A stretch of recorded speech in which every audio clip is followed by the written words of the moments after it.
Assalamualaikum warahmatullahi wabarakatuh.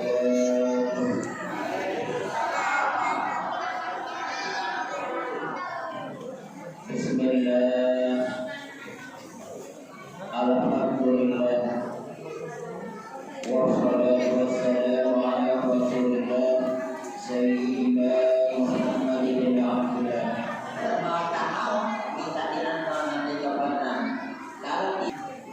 Yang pertama mengandung pelajaran, yang kedua mengandung ujian.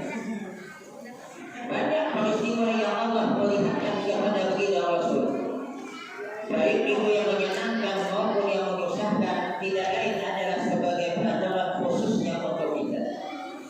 Baginda Rasul melihat surga, baginda Rasul melihat neraka, dan berbagai macam bentuk kejadian yang tidak bisa dicerna secara akal, hanya bisa dicerna secara iman. Yang kedua, peristiwa Isra dan Mi'raj itu adalah sebagai ujian. Apa yang diuji? Iman, keyakinan kita, percaya apa tidak. Ketika baginda Rasul pulang melakukan perjalanan Isra dan Mi'raj, banyak yang tidak percaya. Yang asalnya Islam menjadi murtad, yang setengah yakin lalu tambah tidak yakin, tidak masuk akal. Kenapa? Bahwa baginda Rasul mengatakan melakukan perjalanan malam kali ini dari Masjidil Haram di kota Makkah menuju Palestina di Masjidil Aqsa. Padahal waktunya katanya bolak-balik itu berbulan-bulan, tapi dilakukan oleh baginda Rasul cuma beberapa jam. Ini tidak masuk akal, mustahil, nonsen, istilah bahasa Kalimantannya impossible. You understand?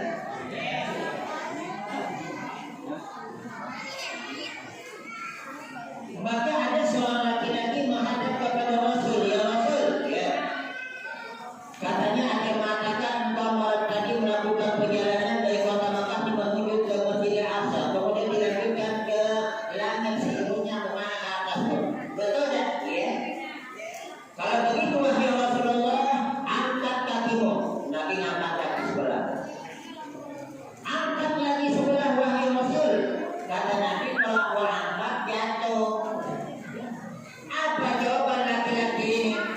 Sedangkan di dunia saja atau mengangkat dua kaki tidak sanggup, ngaku naik ke atas, tak masuk akal. Kata baginda Rasul, kalau mau tahu jawabannya, apabila dengan Sayyidina Ali. Sampai ke tempat Sayyidina Ali, laki-laki ini ngomong, wahai Sayyidina Ali, itu sahabatmu barangkali melakukan perjalanan, dan beliau tidak menjelaskan, katanya yang mampu menjelaskan adalah engkau. Baginda Sayyidina Ali langsung ambil pedang, tebas lehernya, mati di depan. Sahabat yang lain setengah protes, wahai Sayyidina Ali, baginda Rasul minta jawaban kepada engkau, kenapa engkau tebas batang lehernya? Apa jawab Sayyidina Ali? Nabi Dewi minta dijawab, katanya tidak lain jawaban adalah istri mati. Oh, seandainya kita hidup di zaman Nabi pun jangan-jangan tidak percaya kita. Tak usah kita sejarah Nabi yang naik ke langit 50 tahun lalu. Seandainya nenek kita itu masih hidup 50 tahun yang lalu, diceritakan, nanti nilai orang itu bisa ngomong berhadapan dari tunggal ke tanggalui ke tunggal yang disebut dengan video call. Yakinlah nenek tak percaya. Betul? Kenapa tak masuk akal? Tunggal tanggalui, setengah juga sampai. Apalagi nak ngomong ke video call, tapi sekarang diceritakan percaya. Coba dulu, tak ada lebih. Kita alhamdulillah. Coba kalau misalnya lampu diceritakan dengan nenek kita, nanti nenek lampu tergasap, mana mungkin?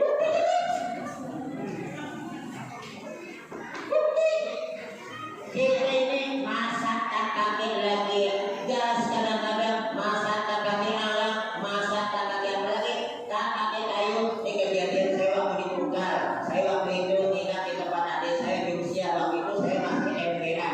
Apa itu MPA? Masuk jalan asli.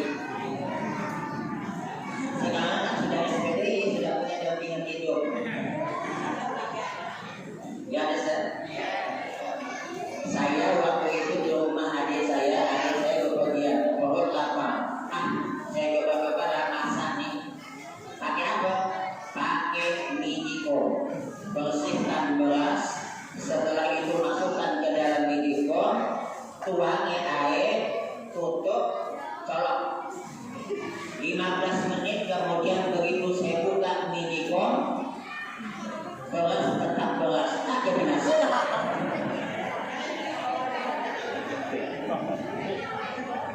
Saya teleponlah adik saya, yuk. Nah, tadi dalam Medicom beras kita mau masak, ada dicocok lalu damai. Tombolnya dimainkanlah, supaya aku nengok kok memang tidak. Tunggu 15 menit, buka, alhamdulillah jadi nasi. Aneh memang zaman sekarang ini. Cuma tombolnya jadi mainkan, masak nasi. Ini pernah kejadian di zamannya Syekh Abdul Qadir Al-Jilani. Ada seorang pendeta di kota Baghdad. Orangnya jenius, pintar. Dia seorang pendeta, bukan cuma memahami masalah Nasrani, tapi juga memahami masalah hukum Islam. Tak enak pakai telinga. Oi, kita ini wafat sedang mempelajari, katanya sedikit saya singgung. Kalau memang sudah pernah saya sampaikan kemarin di tempat manten, tidak semua yang datang. Kalau kita sudah lihat dalam kondisi normal, dalam pengertian tempat lingkungan yang zona hijau, tempat misalnya apa? Pink apa merah? Pink. Maka memakai masker bagus. Tapi kalau di rumah, yang laki jadi imam, yang mau istrinya jadi makmum, kata suaminya pasang masker di depan. Memang keberatan, tidak pakai masker ya, kata bininya, apa pakai masker? Malah tadi di kelambu masker tadi itu.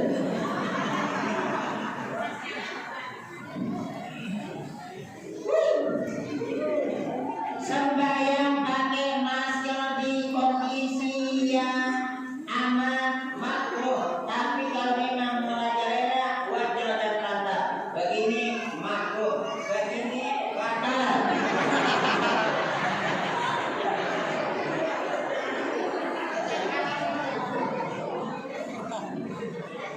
Antisipasinya saya ulang. Kata kepala desa secara medis 3M. Memakai masker, mencuci tangan, menjaga jarak. Ini kondisi normal. Ini kondisi yang tidak normal. Tapi kalau di rumah normal. Jangan nanti ibu, bapak, abang sudah saja tidur ya, abang sudah saja. Ngapa deh? Jaga jarak. Lain. Ada satu hal yang perlu kita jaga selain sejarahnya. Allah timpakan kepada seseorang. Kemudian dia membaca Alhamdulillahilladzi afani wa mabtalani wa faddalani ala kasri min khalqihi tabdila. Insyaallah penyakit yang dia lihat tidak akan Allah timpakan kepadanya. Melihat di televisi ada yang kena Alhamdulillahilladzi afani wa mabtalani wa faddalani ala kasri min khalqihi tabdila. Dari siapa? Dari Nabi. Tak percaya? Tanya Nabi. Yang kedua, apa yang perlu kita jaga? Sudah saya sampaikan kemarin juga. Yang kedua, cerita satu patut tunda dulu. Apa itu? Untuk ya Musa kata Allah, idza asabatka musibah wa anta ala ghairi wudu'in fala talumanna ila nafsak. Wahai Nabi Musa, apabila menimpa kepada engkau satu musibah apapun itu, kecelakaan musibah, kejatuhan kelapa musibah, nafas kena kaki musibah, nyukir pinang tangan luka musibah. Kalau suami kawin lagi musibah enggak bu? Masuk lah tuh musibah bagi ibu tapi tidak bagi laki-laki. Sedangkan engkau kata Allah tidak dalam keadaan kondisi bodoh, kau jangan menyalahkan orang lain tapi salahkan diri apa tidak bodoh. Ternyata wudu itu menjaga dari bala musibah, membekal bodoh, sejalan bodoh, kerja bodoh, kemanapun bodoh. Ini adalah secara agama, secara medis kita lakukan, secara agama kita lakukan. Ternyata setelah agama kita lakukan, medis kita lakukan, masih juga benar. Artinya Allah sayang dengan kita. Karena kalau Allah mencintai hambanya lihat dari nontonnya banyak, dapat jabatannya tinggi, hidupnya mewah, belum tentu secara ekonomi nampaknya dia susah, tapi di sisi Allah dia dimuliakan oleh Allah. Dan orang yang tersebut jangan dicaci maki, jangan dihina, jangan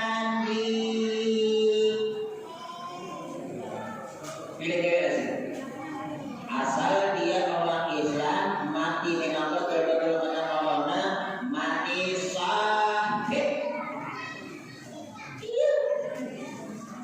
Sedangkan orang yang demam satu malam saja, wamayumin walayatin kafaratu sana, demam panas satu malam menghapus dosa setahun. Orang demam itu apalagi kalau parah 4 macam akan dia dapat. Satu, kolam diangkat. Apa maksudnya kolam diangkat? Kalau sudah sakit begini tak berjalan, maka malaikat tukang catat kejahatan stop. Apa yang catat kalau begini? Dua, aktivitas ibadah yang biasa dia lakukan tapi tidak bisa karena dia sakit, maka dicatatlah dia melakukan ibadah tersebut. Contoh, waktu sehat walafiat dia rutin baca yasin. Pada waktu itu dia sakit, maka dicatatlah dalam sakitnya dia membaca yasin. Makanya yasin itu sering dibaca. Coba dia tidak kitab yang pernah mondok tafsir yasin hamami saja. Yasin itu tidak dibaca, yasin itu tidak ditafsirkan, melainkan penolak bala dan penolak berbagai macam penyakit. Maka selalu saya sampaikan, Bapak Ibu, kalau ada orang mengadakan yasin, ikut walaupun tidak bisa baca. Orang ambil yasin, ambil juga. Orang megang yasin, pegang juga. Orang buka juga, walaupun halamannya tidak sama. Orang baru halaman 5, dia halaman 17 sudah. Ditanya kawan sebelah, apa Pak mengenai halamannya? Lain cacaannya.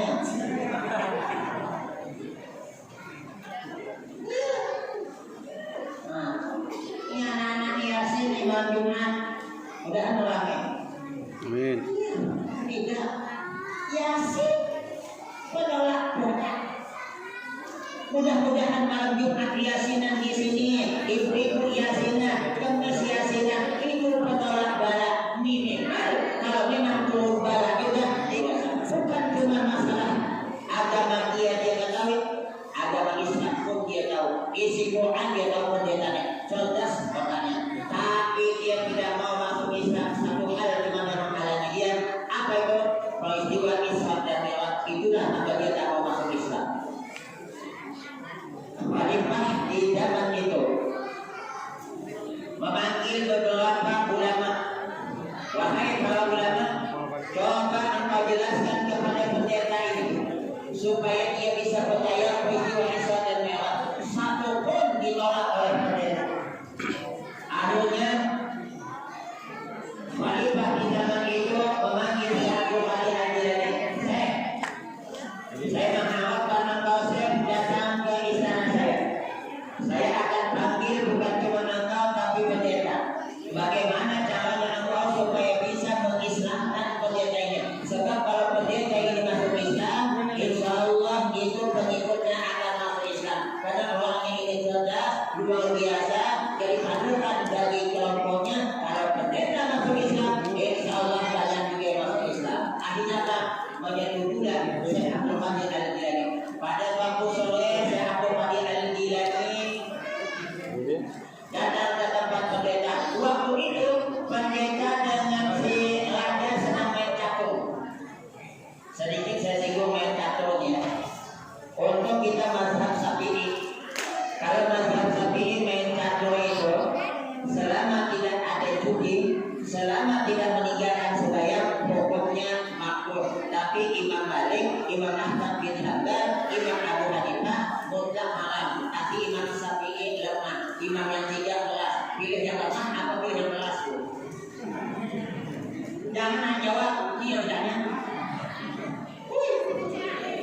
Imam Syafi'i lemah, main catur hukumnya makruh. Tapi tiga, Imam Malik, Imam Abu Hanifah, Imam Ahmad bin Hanbal keras, haram hukumnya. Pilih yang keras apa yang lemah? Dari jawab.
Lanjut. Rupanya di tepi sungai itu ada pengembara. Nengok ada orang hanyut kita tolong lengkap.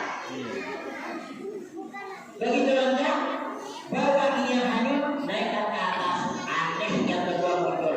Padahal pendeta itu laki-laki. Begitu lihat kondisi badannya, jadi cewek. Ayo, aku tadi lelaki apa aja ini iya gue aja. Nah, kenapa kita? Kenapa aku dimakan durian nih? Padahal pendeta laki-laki langsung jadi cewek. Yang namanya cewek rambut panjang.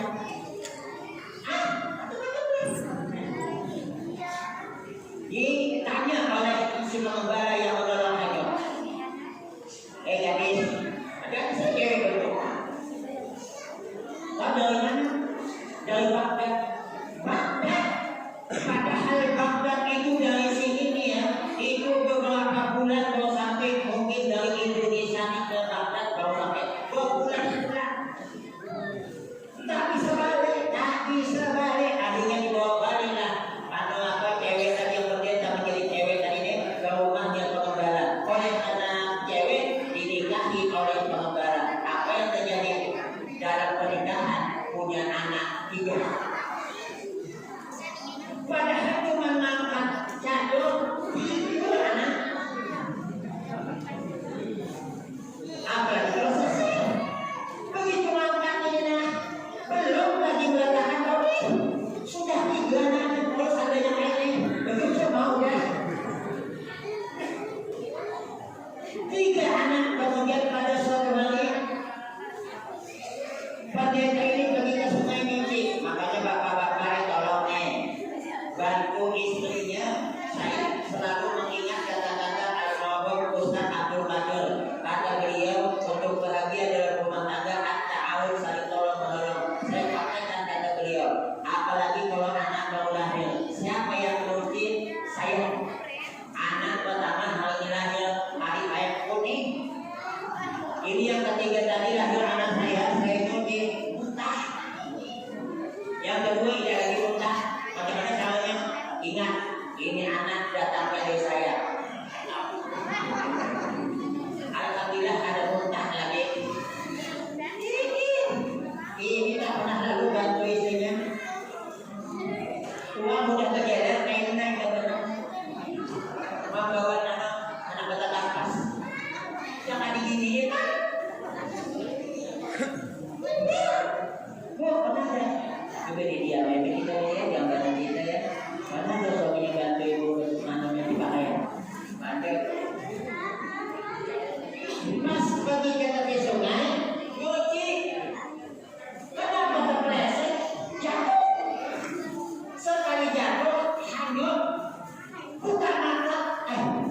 Tidak bin ajaib. Akhirnya sang pendeta masuk Islam. Kenapa? Aneh bin ajaib di alamin. Mau tidak mau dia percaya dengan kejadian bagi Rasulullah Sallallahu Alaihi Wasallam. Makanya saya atur hari-hari itu Bapak Ibu mendapat kita Sultanul Aulia. Beliau waktu berubah dan kemudian pernah membantu rohnya bagi Rasulullah kapan waktu melakukan perjalanan Isra dan Mi'raj. Sebelum kepada inti kita cita dari awal dulu. Kenapa maka bagi Rasul dinaikkan ke atas, naik ke langit? Disebabkan pada waktu itu terjadi perdebatan pertengkaran antara langit dengan bumi. Kata bumi, wahai langit, aku lebih baik, lebih mulia, lebih bagus dibandingkan engkau. Kenapa? Karena Allah menghiasi aku dengan laut, sungai, pohon, gunung. Kata langit, aku yang paling hebat, bumi padakah? Aku punya matahari, bulan, bintang, planet, bahkan surga letaknya di depan aku di langit. Kata siapa? Kata langit. Kata bumi, indah masih hebat aku. Aku punya yang namanya Baitullah. Baitullah itu tempat kiblat orang Muslim. Setiap tahun orang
kelebihannya. Kata Wahab bin Munabbih, siapa yang mengamalkan bulan Rajab 70 kali dia baca pagi, 70 kali dia baca petang, meninggal dunia, mati syahid, tidak akan dikenai api neraka. Kata Allahumma qulli warhamni wa tub alayya. Ya Allah, ampuni dosaku, warhamni, ya Allah, sayangi aku, wa tub alayya, ya Allah, terimalah taubatku. Kembali kepada cerita tadi belum selesai. Kata bumi, aku paling hebat. Kata langit tadi nih, kalau tadi bumi aku punya, kata langit aku punya Baitul Ma'mur. Kata bumi kemudian, tidak, masih hebat aku. Aku ada makhluk paling mulia. Lahirnya di bumi, syariatnya berlaku di bumi.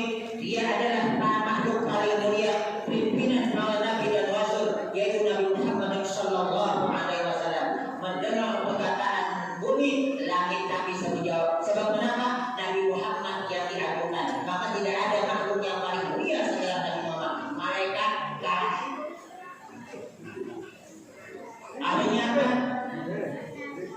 Langit minta kepada Allah, ya Allah, bumi ya Allah. Maka oleh karena itu ya Allah, tolong engkau naikkan Nabi Muhammad ke langit.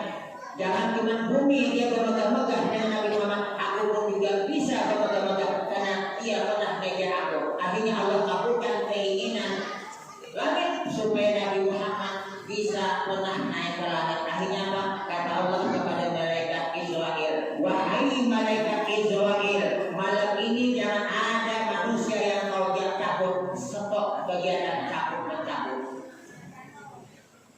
Wahai malaikat Jibril, malam ini kau tak usah zikir. Kata malaikat Jibril, Jibril, ya Allah, saya enggak dalam zikir, mau kiamat tahun ini ya Allah. Mau kiamat kan? Maka kiamat itu katanya terjadinya hari Jumat, tapi mungkin kalau Jumat depan insyaallah tidak. Sebab kata hadis Nabi, la taqumu sa'atu hatta la yuqala fil ardi Allah. Kiamat tidak akan terjadi. Kalau terjadi kalau di permukaan bumi tidak ada lagi menyebut nama Allah. Saat ini malaikat Israfil sedang memegang trompet. Mata memandang kepada Allah, telinga pasang mendengarkan perintah Allah. Kemudian ujung trompet ditiup. Tinggal nunggu. Kata Allah tiup. Untung malaikat tidak batuk. Kalau batuk mendadak kiamat. Jadi kata Allah kepada malaikat Israfil, wahai malaikat Israfil, kalau engkau mendengar di permukaan bumi hamba-Ku menyebut nama Allah, tunda kiamat 40 tahun. Berarti kalau kampung sampai tidak ada lagi azan. Makanya anak muda nih, anak muda, kalau yang punya kalau lagi yang muda azan, kalau azan itu saat apa bagusnya apa? Satu, bau buduk.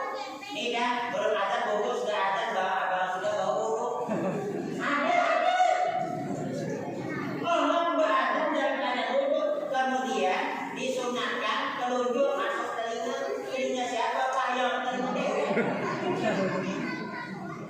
Waktu azan, waktu amat tak usah. Amat biasa, amat azan yang begini. Kemudian waktu membaca hayya 'alas shalah, muka yang ke kanan, dada tetap ke kiblat. Ini dah. Lama. Tapi baiknya di sini bahaya.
jiwa sengsara disebabkan apa? Nih nama yang ada di dalam ini. Sejak saya diciptakan oleh Allah, ditulis di dahi nama Muhammad, sejak itulah hati itu rindu siapa tahu yang nama Muhammad. Nah kata malaikat Jibril, kebetulan kau akan kubawa dengan Nabi Muhammad Sallallahu Alaihi Wasallam. Akhirnya akan dibawalah si buah ini kepada Nabi Muhammad. Saking senangnya buah bertemu dengan Nabi Muhammad. Ada istri yang lama tak ketemu dengan suaminya ini apa? Akhirnya apa? Saking senangnya kebesar sampai menandakan riwayat 40 hasta tingginya. Padahal tadi sedang 40 hasta. Sampai kemudian Nabi Muhammad mengatakan, buat kau tak senang kan? Maka gelisah dengar. Tak senang tak aku nangis? Wahai Nabi Muhammad, bukannya aku tak senang, aku malah senang betul kalau begini kan bosan. Pas mau naik, buat tinggi. Jangan takut aku ada. Datanglah Syekh Abdul Qadir Al-Jilani. Waktu itu belum lahir lagi ke dunia masih rohnya. Dia datang kepada Nabi Muhammad, ya Rasulullah, silakan engkau naik di punggungku supaya bisa naik ke atas buah. Apa? Begitu naik Nabi Muhammad ke punggungnya Syekh Abdul Qadir Al-Jilani, naik ke atas. Apa kata Nabi Muhammad? Wahai Syekh Abdul Qadir Al-Jilani, kalau saat ini punggungmu kupedek, nanti kalau lahir ke dunia seluruh wali kau pegang punggungnya. Makanya Syekh Abdul Qadir Al-Jilani itu kalau biasa Bapak Ibu, beliau dilahirkan satu hari sudah puasa. Tanggal 1 Ramadan Syekh Abdul Qadir Al-Jilani dilahirkan. Hari itu dilahirkan disusui maknya tak mau. 2-3 hari baru tahu maknya. Oh anak aku puasa tak. Padahal kalau hari pertama dilahirkan sudah puasa.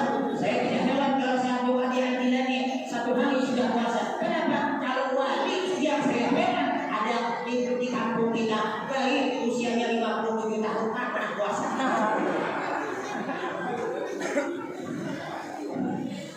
Mohon maaf nih. Mohon maaf. Kata begini Rasul, man aqwa yawman min Ramadan min ghairi rukhsatin qasahu Allahu lahu wa la maradin lam yaqdihi sama sahri wa in sama. Siapa yang tidak puasa 1 hari di bulan Ramadan tanpa halangan syar'i, lain kalau dia sakit, lain kalau pergian jauh menjemput anaknya di Jawa di perjalanan tidak sanggup puasa, lain kalau ibu sedang menyusui anak tak sanggup puasa, lain perempuan sedang hamil tak bisa puasa karena terganggu kesehatannya atau kesehatan anaknya, boleh tidak puasa. Tapi siapa yang tak puasa 1 hari lalu dikawatnya seumur hidup, maka tidak sama pahalanya dengan 1 hari di bulan Ramadan. Kalau jujur jangan ada dusta di antara kita. Biasanya laki-laki itu tidak puasa disebabkan apa, Bu? Kalau saya takut dengan suami. Ayah tidak, Bu. Mau takut berkorban dengan suami. Nanti habis bulan Rajab masuk Saban, pertengahan Saban akan ngomong ke suami, Bang, aku sayang dengan abang. Penderitaan abang adalah penderitaanku, kebahagiaan abang adalah kebahagiaanku.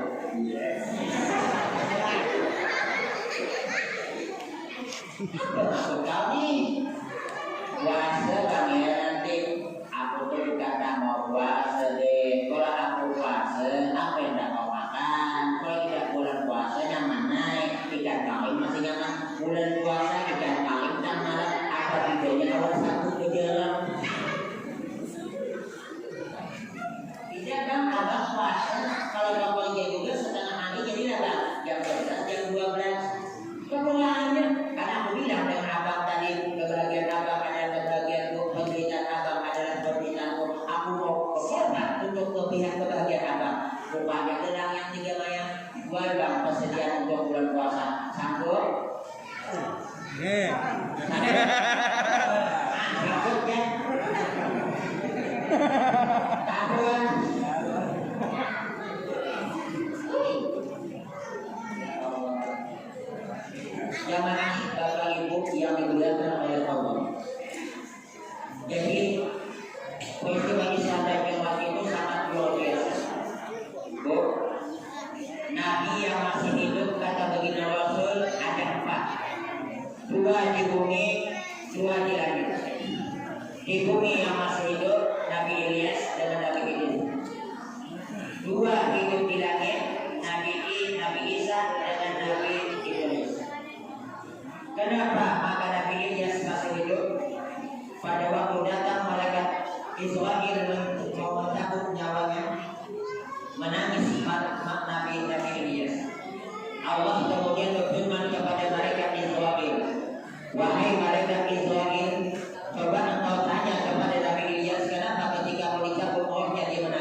adalah, ya Allah, saya menangis bukan saya tidak mau meninggalkan dunia.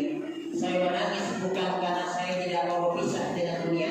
Saya menangis bukan karena saya cinta dengan dunia, tapi saya menangis kalau saya sudah meninggal dunia, tapi selagi bibir saya menyebut namamu ya Allah, sedangkan orang hidup bisa menyebut namamu. Kalau itu kata Allah alasan engkau, maka engkau aku panjangkan umur. Baginda Rasul sudah wafat, sahabat pernah ketemu dengan Nabi Ilyas. Yang kedua, Nabi Khidir. Kenapa Nabi Khidir masih hidup?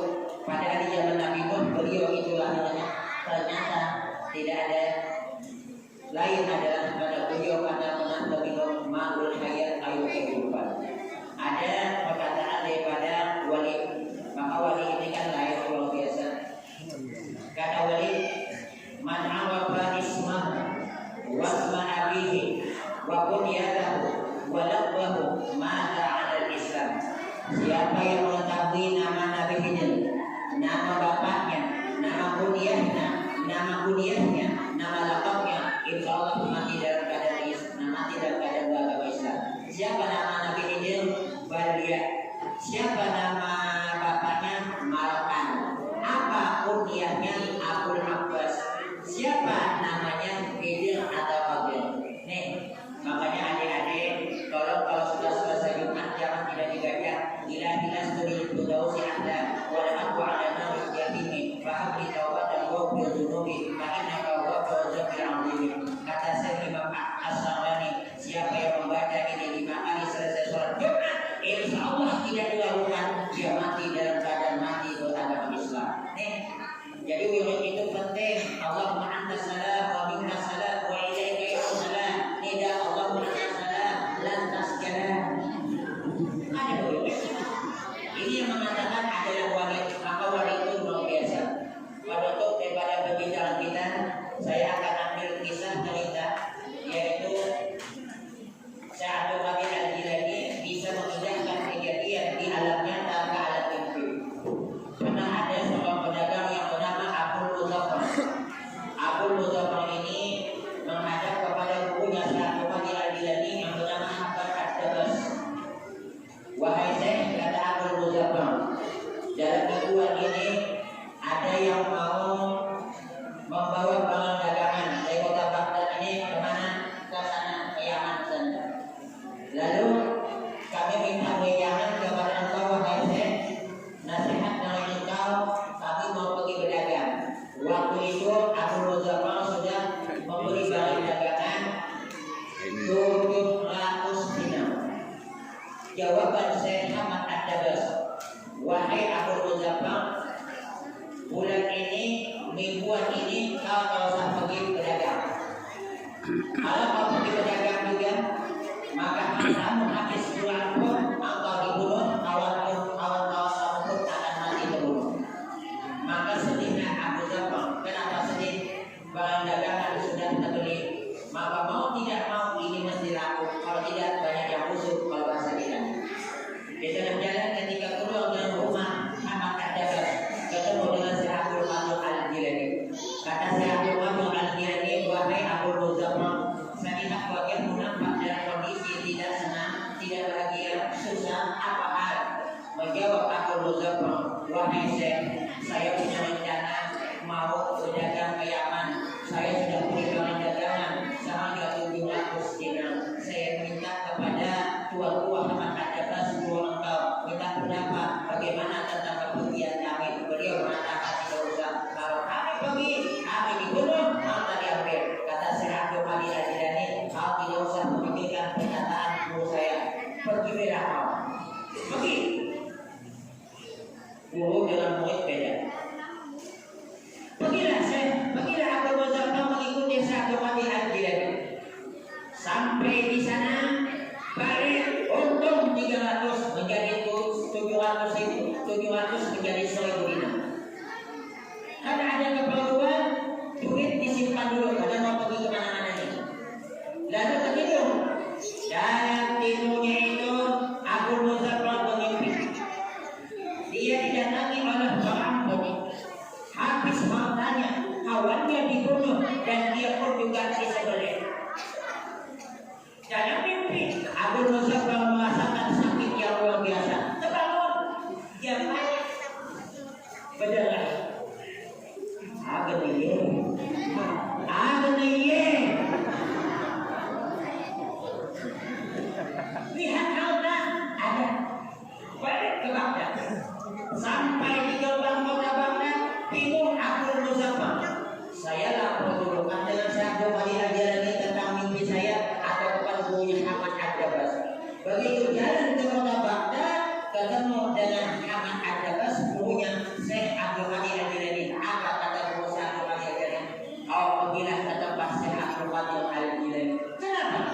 Karena kejadian di alam nyata itu benar-benar terjadi. Tapi Syekh Abdul Qadir Al-Jilani minta kepada Allah sampai 17 kali supaya terjadi di dunia, tidak terjadi di alam nyata, tapi terjadi di alam mimpi.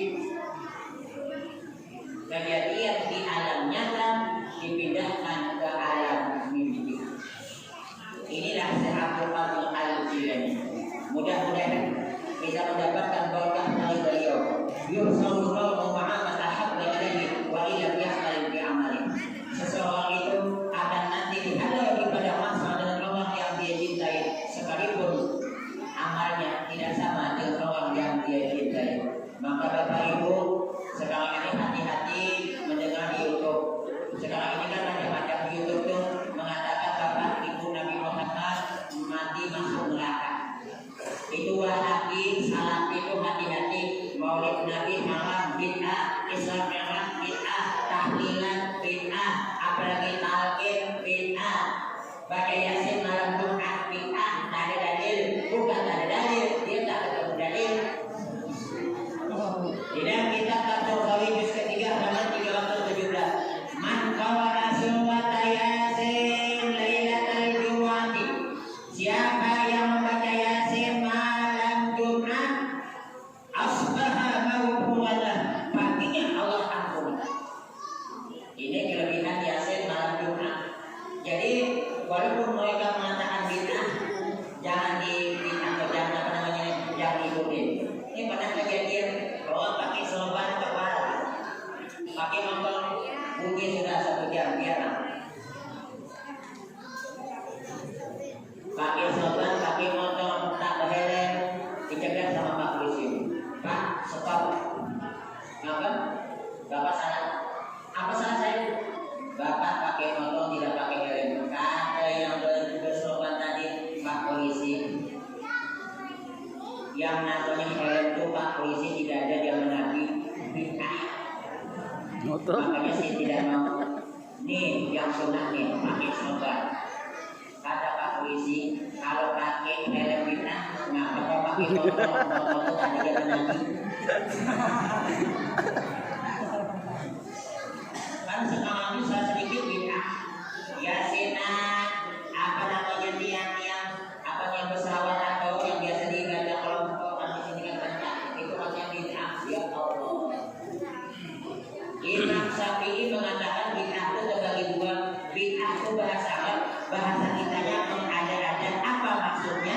Melakukan suatu perbuatan, melakukan suatu amalan yang tidak pernah ada zaman Nabi. Nabi tidak pernah memerintahkan, Nabi tidak pernah mencontohkan. Namanya adalah bid'ah. Selama perbuatan itu tidak bertentangan dengan Quran dan hadis, ahli sunnah mengatakan bid'atul hasanah, bid'ah yang baik. Memang ada bid'ah yang tidak bagus selama bertentangan dengan Quran dan hadis. Yang mana Bapak Ibu yang